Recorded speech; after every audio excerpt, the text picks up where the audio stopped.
ಈ ರಾಜ್ಯದಲ್ಲಿ ಜನಪರವಾದ ಆಡಳಿತವನ್ನು ಕೊಡ್ತೇವೆ. ಕರ್ನಾಟಕವನ್ನ ಸರ್ವ ಜನಾಂಗದ ಶಾಂತಿಯ ಪ್ರಯೋಗವನ್ನು ಮಾಡ್ತೇವೆ. ಬಡವರಿಗೆ ನ್ಯಾಯವನ್ನು ಒದಗಿಸುತ್ತೇವೆ, ಸಮಾಜಕ್ಕೆ ನ್ಯಾಯವನ್ನು ಕೊಡ್ತೇವೆ ಅಂತ ಹೇಳಿ ಇಡೀ ರಾಜ್ಯದಲ್ಲಿ ಪ್ರತಿಯೊಬ್ಬ ಮತದಾರರ ಮುಂದೆ ಹೇಳಿದ್ದೇವೆ. ಅದರ ಜೊತೆಗೆ ಐತಿಹಾಸಿಕವಾದಂತಹ 5 ಗ್ಯಾರಂಟಿಗಳನ್ನು ಘೋಷಣೆ ಮಾಡಿದ್ದೇವೆ. ಬಹುಶಃ ಬಹಳಷ್ಟು ಜನರಿಗೆ ಆ ಗ್ಯಾರಂಟಿಗಳ ಬಗ್ಗೆ ಗ್ಯಾರಂಟಿಯೇ ಇಲ್ಲ. ಆದರೆ ನಾವು ಸರ್ಕಾರದಲ್ಲಿ ಬಂದ ನಂತರ ಮೊದಲನೆಯ ಸಂಪುಟದಲ್ಲಿ ಮಾನ್ಯ ಮುಖ್ಯಮಂತ್ರಿಗಳು 5 ಗ್ಯಾರಂಟಿಗಳಿಗೆ ಆದೇಶ ಹೊರಡಿಸತಕ್ಕಂತಹ ಕೆಲಸವನ್ನು ಮಾಡಿದರು. ಇವತ್ತು ಕರ್ನಾಟಕದಲ್ಲಿ ನಾವೇನು ಮಾತು ಕೊಟ್ಟಿದ್ದೋ ಆ ಮಾತಿನಂತೆ ನಡೆದಿದ್ದೇವೆ. ಆ 5 ಗ್ಯಾರಂಟಿಗಳನ್ನು ಅನುಷ್ಠಾನ ಮಾಡಿದ್ದೇವೆ. 8 ತಿಂಗಳಲ್ಲಿ 36,000 ಕೋಟಿ ರೂಪಾಯಿ ಖರ್ಚು ಮಾಡಿ ಆ ಗ್ಯಾರಂಟಿಗಳನ್ನ ಜನಸಮುದಾಯಕ್ಕೆ ತಲುಪಿಸಿದ್ದೇವೆ. ಅದರ ಮೂಲಕ ಜನಪರವಾದ ಆಡಳಿತವನ್ನು ನಾವು ಕೊಡ್ತಾ ಇದ್ದೇವೆ ಅಂತ ಹೇಳಿ ಇವತ್ತು ಬಹಳ ಹೆಮ್ಮೆಯಿಂದ ಸಂತೋಷದಿಂದ ಹೇಳುವುದಕ್ಕೆ ಮಾನ್ಯ ಮುಖ್ಯಮಂತ್ರಿಗಳು, ಉಪಮುಖ್ಯಮಂತ್ರಿಗಳು ಮತ್ತು ನಾವೆಲ್ಲರೂ ಕೂಡ ನಿಮ್ಮ ಮುಂದೆ ಬಂದಿದ್ದೇವೆ. ಸ್ನೇಹಿತರೆ, ನಾನು ಸನ್ಮಾನ್ಯ ಮುಖ್ಯಮಂತ್ರಿಗಳನ್ನ ಅಭಿನಂದನೆಯನ್ನು ಮಾಡುವುದಕ್ಕೆ ಬಯಸುತ್ತೇನೆ. ಸ್ವಾಮಿ, ತಾವು 2013ರಿಂದ 2018ರವರೆಗೆ ಆಡಳಿತ ಮಾಡುವಂತಹ ಸಂದರ್ಭದಲ್ಲಿ ತುಮಕೂರಿಗೆ ಪಾವಗಡಕ್ಕೆ 2,300 ಕೋಟಿಗಳನ್ನು ಮಂಜೂರು ಮಾಡುವುದರ ಮೂಲಕ ಆ ಭಾಗದಲ್ಲಿ ಕುಡಿಯುವ ನೀರಿಗೆ ತಾವು ಸಹಾಯ ಹಸ್ತವನ್ನು ಮಾಡಿಕೊಟ್ಟಿದ್ದೇವೆ. ಈ ಒಣ ಪ್ರದೇಶದಲ್ಲಿ, ಈ ಜಿಲ್ಲೆಯ ಒಣ ಪ್ರದೇಶದಲ್ಲಿ ಕುಡಿಯುವ ನೀರಿಗೆ ತೊಂದರೆ ಆಗ್ತಾ ಇದೆ ಅಂತ ಹೇಳಿ ತಮ್ಮ ನಾವೆಲ್ಲರೂ ಹೇಳಿದ್ದೇವೆ. ಕೋಲಾರ ಜಿಲ್ಲೆ ಇರ್ಬೋದು, ಚಿಕ್ಕಬಳ್ಳಾಪುರ ಜಿಲ್ಲೆ ಇರ್ಬೋದು, ತುಮಕೂರು ಜಿಲ್ಲೆ ಇರ್ಬೋದು, ತಾವು ನಮಗೆ ಯೋಜನೆಯಿಂದ ಸುಮಾರು 13,500 ಕೋಟಿ ಮಂಜೂರು ಮಾಡಿಕೊಟ್ಟಿದ್ದೀರಿ. ಇವತ್ತು 23,000 ಕೋಟಿ ರೂಪಾಯಿ ಆ ಯೋಜನೆ ಮುಂದುವರೆದಿದೆ. ಹಾಗಾಗಿ ನಾವು ನಿಮ್ಮನ್ನು ಸ್ಮರಿಸಿಕೊಳ್ತೇವೆ. ತುಮಕೂರಿನ ಜನ ನಿಮ್ಮನ್ನ ಕುಡಿಯುವ ನೀರನ್ನು ಕೊಟ್ಟಿದ್ದೀರಿ, ಎತ್ತಿನೊಳೆಯ ಮೂಲಕ ಕುಡಿಯುವ ನೀರು ಕೊಟ್ಟಿದ್ದೀರಿ. ಪಾವಗಡದಲ್ಲಿ 2,300 ಕೋಟಿ ಕೊಡುವ ಮೂಲಕ ಆ ಜನರಿಗೆ ನೀರನ್ನ ಕೊಟ್ಟಿದ್ದೀರಿ ಅಂತೇಳಿ ನಾವು ಸ್ಮರಿಸಿಕೊಳ್ತೇವೆ. ಅದೇ ರೀತಿ ತುಮಕೂರು ವಿಶ್ವವಿದ್ಯಾನಿಲಯದಲ್ಲಿ ಅನೇಕ ಕಟ್ಟಡಗಳಾಗುವುದಕ್ಕೆ ತಾವು ಸೋಷಿಯಲ್ ವೆಲ್ಫೇರ್ ಮೂಲಕ ಹಣ ಬಿಡುಗಡೆ ಮಾಡಿದ್ದೀವಿ. ತುಮಕೂರಿಗೆ ಸ್ಮಾರ್ಟ್ ಸಿಟಿ ಬರುವಾಗ ರಾಜ್ಯದ ಪಾಲು 50 ಭಾಗವನ್ನು ಕೂಡ ನಾವು ಕೊಟ್ಟಿದ್ದೀರಿ ಎನ್ನುವುದನ್ನು ನಾನು ಸ್ಮರಿಸಿಕೊಳ್ತೇನೆ. ನಾನು ವಿವರಣೆ ಹೇಳುವುದಿಲ್ಲ, ಇನ್ನೂ ಅನೇಕ ಕಾರ್ಯಕ್ರಮಗಳನ್ನು ತಾವು ಮಂಜೂರು ಮಾಡಿಕೊಟ್ಟಿದ್ದೀರಿ. ಇವತ್ತು ತುಮಕೂರು ಜಿಲ್ಲೆಯಲ್ಲಿ ಗೃಹಲಕ್ಷ್ಮಿ ಯೋಜನೆಯಲ್ಲಿ ಸುಮಾರು 5,75,373 ಜನರಿಗೆ ಗೃಹಲಕ್ಷ್ಮಿ ಯೋಜನೆಯಲ್ಲಿ ಪ್ರತಿ ತಿಂಗಳಿಗೆ 2,000 ರೂಪಾಯಿಯನ್ನು ಕೊಡ್ತಾ ಇದ್ದೇವೆ. ಈಗಾಗಲೇ 546 ಕೋಟಿ ರೂಪಾಯಿ ಖರ್ಚಾಗಿದೆ, ಡೈರೆಕ್ಟ್ ಆಗಿ ಆ ಕಾರ್ಯಕ್ರಮ ಅಕೌಂಟ್ಗೆ ಹೋಗಿದೆ. ಅದೇ ಪ್ರಕಾರ ಶಕ್ತಿ ಯೋಜನೆಯಲ್ಲಿ ಸುಮಾರು 3,87,00,000 ಜನ ಆ ಬಸ್ಗಳಲ್ಲಿ ಓಡಾಡಿದ್ದಾರೆ. 110 ಕೋಟಿ ರೂಪಾಯಿ ಖರ್ಚಾಗಿರ್ತಕ್ಕಂಥದ್ದು. ಅದೇ ಪ್ರಕಾರ ಗೃಹ ಜ್ಯೋತಿ ಕಾರ್ಯಕ್ರಮದಲ್ಲಿ ಸುಮಾರು 6,80,000 ಜನ ಅದರ ಫಲವನ್ನು ಪಡ್ಕೊಂಡಿದ್ದಾರೆ. ಸುಮಾರು 87 ಕೋಟಿ ರೂಪಾಯಿಯನ್ನು ಖರ್ಚು ಮಾಡಿದ್ದೇವೆ. ಅನ್ನದಾತ ಯೋಜನೆ ತಮಗೆ ಅತ್ಯಂತ ಪ್ರಿಯವಾದಂತಹ ಯೋಜನೆ. ತಾವು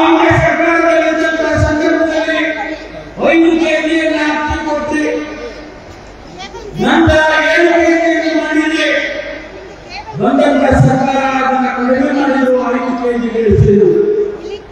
ಆದ್ರೆ ಈ ಬಾರಿ 10 ಕೆಜಿ ಕೊಡ್ತೇನೆ ಅಂತ ಹೇಳಿ ನಾವು ಘೋಷಣೆ ಮಾಡಿದ್ರಿ.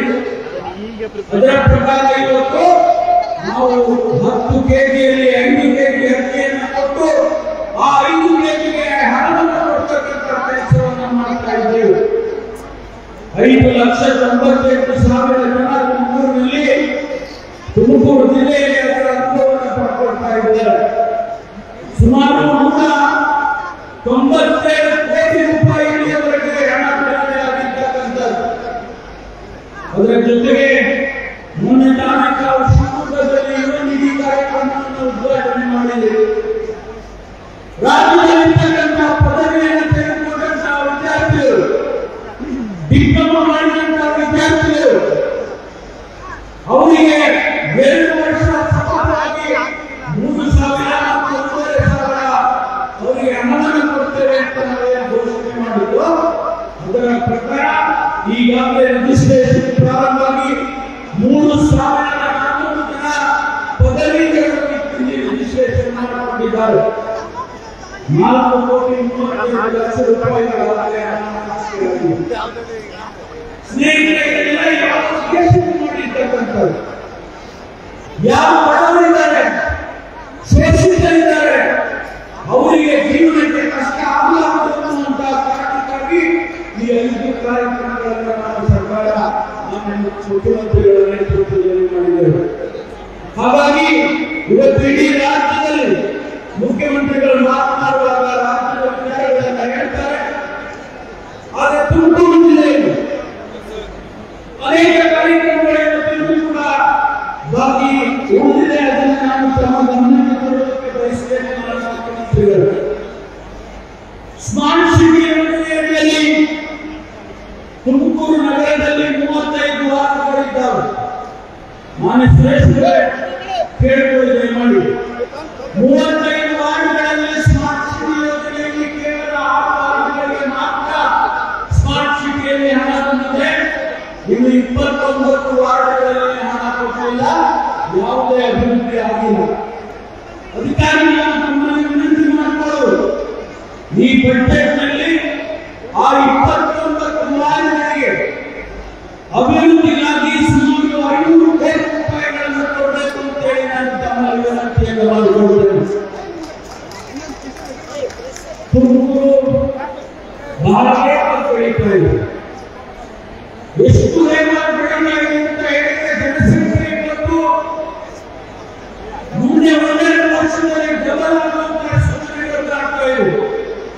ಅದಕ್ಕಾಗಿ ನಾವು ಬೆಂಗಳೂರಿಗೆ ಹೊಂದಿಕೊಂಡಂತೆ ಇರ್ತಕ್ಕಂಥ ಈ ತುಮಕೂರಿನ ಬೆಳವಣಿಗೆ, ಬೆಂಗಳೂರಿಗೆ ಸಂಪರ್ಕವನ್ನ ಮಾಡೋದಕ್ಕೆ ಒಂದು ಮೆಟ್ರೋ ಯೋಜನೆಯನ್ನ ತಾವು ಮುಂದೆ ಮಾಡಬೇಕು ಅಂತಕ್ಕಂಥ ವಿನಂತಿಯನ್ನು ಕೂಡ ಈ ಸಂದರ್ಭದಲ್ಲಿ ಈಗಾಗಲೇ ನಾವು ನಮ್ಮ ಪ್ರಣಾಳಿಕೆಯಲ್ಲಿ ಇದನ್ನು ಹೇಳಿದ್ದೇವೆ. ತುಮಕೂರಿಗೆ ಮೆಟ್ರೋ ಯೋಜನೆ ಮಾಡ್ತೇವೆ ಮುಂದಿನದಲ್ಲಿ ಅಂತಕ್ಕಂಥ ಮಾತನ್ನ ನಮ್ಮ ಪ್ರಣಾಳಿಕೆಯಲ್ಲಿ ಹೇಳಿದ್ದೇವೆ. ತುಮಕೂರು ವಿಶ್ವವಿದ್ಯಾನಿಲಯದಲ್ಲಿ ನಮಗೆ ಇಲ್ಲಿಯವರೆಗೆ ಯಾವುದೇ ಅಭಿವೃದ್ಧಿ ಆಗಿಲ್ಲ. ಇಂದಿನ ಸರ್ಕಾರ ಯಾವುದೇ ರೀತಿಯಲ್ಲಿ ಹಣ ಮಾಡಿಲ್ಲ. ಅದಕ್ಕಾಗಿ ನಾನು ನಮಗೆ ವಿಶ್ವವಿದ್ಯಾನಿಲಯಕ್ಕೆ ಸುಮಾರು 20 ಕೋಟಿ ರೂಪಾಯಿಯನ್ನ ಕೊಡಬೇಕು ಅಂತ ಹೇಳಿ ನಾನು ವಿನಂತಿಯನ್ನು ಮಾಡಿಕೊಳ್ತೇನೆ. ಮಹತ್ವಾಕಾಂಕ್ಷಿ ಯೋಜನೆ ಇದು ತಮ್ಮ ಯೋಜನೆ, ತಮ್ಮ ಕನಸಿನ ಕೂಸು ನಮ್ಮ ಎತ್ತಿಗಳ ಯೋಜನೆ. ಅದಕ್ಕೆ ಕಳೆದ 4 ವರ್ಷದಲ್ಲಿ ಯಾವುದೇ ರೀತಿಯ ಹಣವನ್ನು ಕೊಡಲಿಲ್ಲ ಇಂದಿನ ಸರ್ಕಾರ. ತಾವು ಹಣವನ್ನು ಕೊಟ್ಟು ಅನುದಾನವನ್ನು ಕೊಟ್ಟು ಕಾಲದಲ್ಲಿ ಇದನ್ನು ಮುಗಿಸೋದಕ್ಕೆ ಹೆಣ್ಣು ಮಾಡಿಕೊಡಬೇಕು ಅಂತ ಹೇಳಿ ನಾನು ತಮ್ಮಲ್ಲಿ ಕೇಳಿಕೊಳ್ತೇನೆ. ಇಡೀ ಏಷ್ಯಾದಲ್ಲೇ ಅತ್ಯಂತ ಎತ್ತರವಾಗಿ ಮಧುಗಿರಿಯಲ್ಲಿ ಏಕಶಿಲಾ ಬೆಟ್ಟ ಇದೆ. ಅದಕ್ಕೆ ಈಗಾಗಲೇ ಅನೇಕ ಬಾರಿ ನಮ್ಮ ಸಚಿವರು, ಶಾಸಕರು, ಆಡಳಿತರು ಪ್ರಸ್ತಾಪವನ್ನು ಮಾಡಿದ್ದಾರೆ. ಅದನ್ನ ತಾವು ಕಾರ್ಯಗತ ಮಾಡಿಕೊಳ್ಬೇಕು. ಅಲ್ಲಿ ಲೋಕಸಭೆ ನಿರ್ಮಾಣ ಮಾಡೋದಕ್ಕೆ ತಾವು ಆ ಕಾಮಗಾರಿಗೆ ಅನುದಾನವನ್ನು ಕೊಡಬೇಕು ಅಂತ ಹೇಳಿ ನಾನು ಕೇಳಿಕೊಳ್ತೇನೆ. ಏಷ್ಯಾದ ಅತಿದೊಡ್ಡ ತುಮಕೂರಿನ ಕೈಗಾರಿಕೆ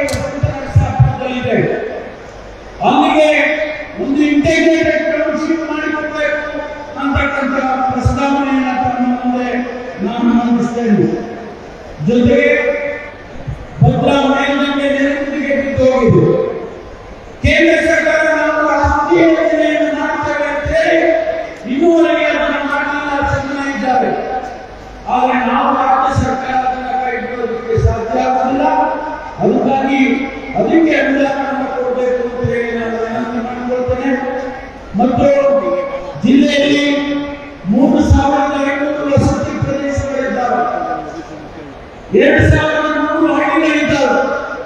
ಹಾಗೂ ಈ ಹಳ್ಳಿಗಳಿಗೆ ವಸತಿಗಳಿಗೆ ಗ್ರಾಮ ಪಂಚಾಯಿತಿ, ಜಿಲ್ಲಾ ಪಂಚಾಯಿತಿಯಿಂದ ಯಾವುದೇ ಅನುದಾನ ಈ ರಸ್ತೆಗಳಿಗೆ ಸಿಗ್ತಾ ಇಲ್ಲ. ಹಾಗಾಗಿ ನಮ್ಮ ನೆನಪಿಸುವಿಕೆ 54ರಲ್ಲಿ ತಾವು 200 ಕೋಟಿ ರೂಪಾಯಿಯನ್ನು ಕೊಡಬೇಕು ಅಂತ ಹೇಳಿ ನಾನು ವಿನಂತಿಯನ್ನು ಮಾಡಿಕೊಳ್ತೇನೆ. ಸ್ನೇಹಿತರೆ, ಕೊನೆಯದಾಗಿ ಸನ್ಮಾನ್ಯ ಮುಖ್ಯಮಂತ್ರಿಗಳಿಗೆ ಎಲ್ಲ ಜಿಲ್ಲೆಯಲ್ಲಿ ಆಡಳಿತದ ಭವನ ಇದೆ. ವಿಧಾನಸೌಧದ ಮಾದರಿಯಲ್ಲಿ ಅನೇಕ ಭವನಗಳನ್ನು ನಿರ್ಮಾಣ ಮಾಡಿದ್ದಾರೆ. ನಮ್ಮ ಜಿಲ್ಲೆಯಲ್ಲಿ ಕೂಡ ತಾವು ಆಡಳಿತ ವ್ಯವಸ್ಥೆ ಸುಸಜ್ಜಿತವಾಗಿ ನಡೆಯಬೇಕಾಗಿದೆ. ಒಂದು ಜಿಲ್ಲೆಯ ಆಡಳಿತ ಖರ್ಚನ್ನ 100 ಕೋಟಿ ರೂಪಾಯಿಗೆ ಮಂಜೂರು ಮಾಡಬೇಕು ಅಂತ ಹೇಳಿ ನಾನು ತಮ್ಮಲ್ಲಿ ವಿನಂತಿ ಮಾಡಿಕೊಂಡು ಈ ಎಲ್ಲ ಬೇಡಿಕೆಗಳನ್ನ ತಾವು ಮುಂದೆ ಬರ್ತಕ್ಕಂಥ ಅಧಿವೇಶನದಲ್ಲಿ ಗಮನಿಸಬೇಕು ಅಂತಕ್ಕಂಥ ವಿನಂತಿಯನ್ನು ನಾನು ಸಂಪೂರ್ಣ ಜನತೆಯ ಪರವಾಗಿ ನಾನು ತಮ್ಮಲ್ಲಿ ಬೇಡಿಕೊಳ್ತೇನೆ. ಮತ್ತು ಹೆಚ್ಚು ನಾನು ಮಾತನಾಡೋದಕ್ಕೆ ಹೋಗುವುದಿಲ್ಲ. ಅನೇಕ ವಿಚಾರಗಳನ್ನ ತಾವು ಪ್ರಸ್ತಾಪ ಮಾಡೋರಿದ್ದೇನೆ, ಉಪಮುಖ್ಯಮಂತ್ರಿಗಳು ಮಾತನಾಡೋರಿದ್ದಾರೆ. ಅದಕ್ಕಾಗಿ ತಮ್ಮೆಲ್ಲರಿಗೂ ಶ್ರಮವನ್ನು ಕೋರಿ ಅನೇಕ ಜನ ಸಚಿವರು ನಮ್ಮ ಕಡೆಗೆ ಬಂದಿದ್ದಾರೆ. ಅವರೆಲ್ಲರಿಗೂ ಕೂಡ ನಾನು ವಿಶೇಷವಾದ ಕೃತಜ್ಞತೆಗಳನ್ನು ಸಲ್ಲಿಸಿ ನನ್ನ ಮಾತು ಮುಗಿಸುತ್ತೇನೆ.